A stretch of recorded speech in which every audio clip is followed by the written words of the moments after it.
শ্রী শ্রী রাম ঠাকুর, আমরা এখানে যতজন উপস্থিত হয়েছি সকলে আমরা ঠাকুরের আশ্রিত।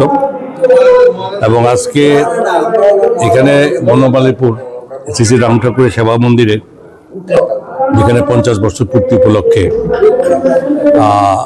বিভিন্ন রকম এখানে অনুষ্ঠানে আয়োজন করা হয়েছে।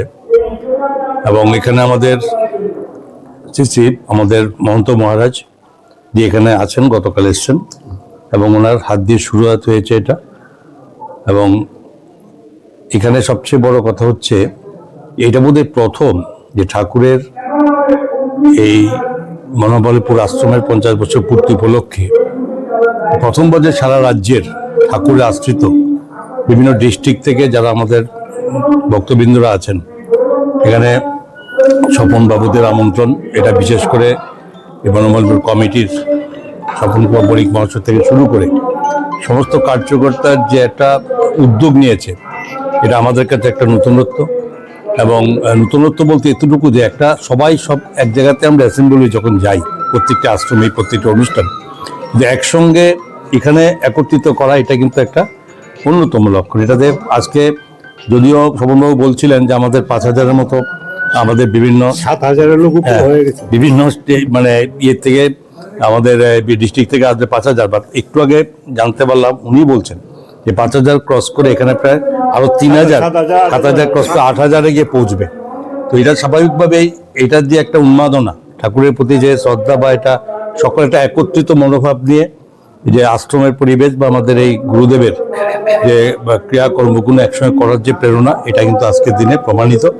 এবং এটা স্বাভাবিক শুরু করেছে বনমালীপুর আশ্রম। আমার মনে হয় এটা অন্যান্য সময়ে আমাদের অন্যান্য ডিস্ট্রিক্টে বিভিন্ন আশ্রমগুলো এই ধরনের উদ্যোগ নিয়ে সেখানে প্রত্যেকটার মধ্যে এটা করা হচ্ছে আমাদের পরবর্তী লক্ষ্য।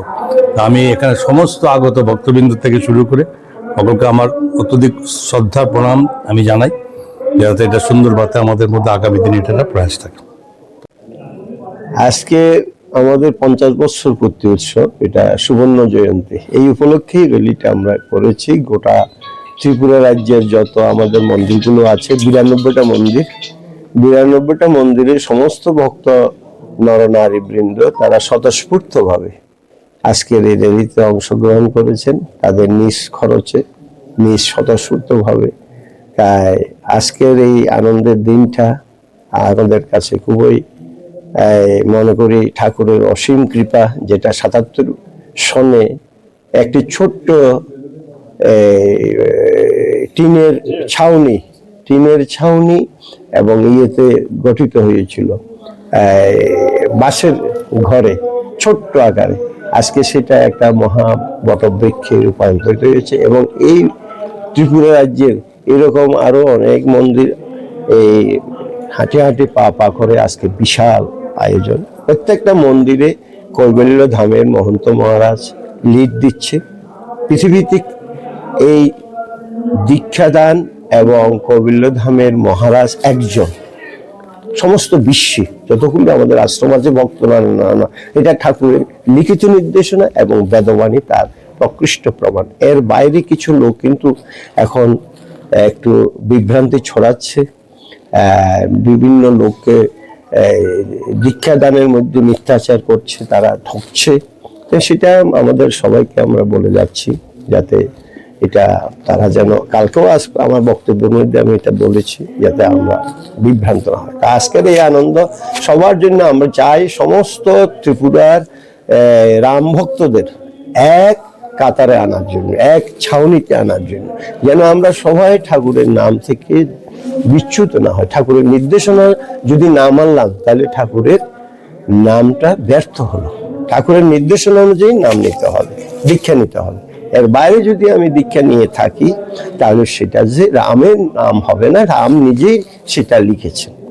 তাই সুতরাং সবার কাছে আপনাদের মাধ্যমে আমি আবার আহ্বান জানাচ্ছি যে সকলেই যেন আমরা রামে যে দিয়েছেন, নির্দেশনা দিয়েছেন, সে নির্দেশনা অনুযায়ী যেন আমরা আমাদের ধর্মপথে এগিয়ে যাই।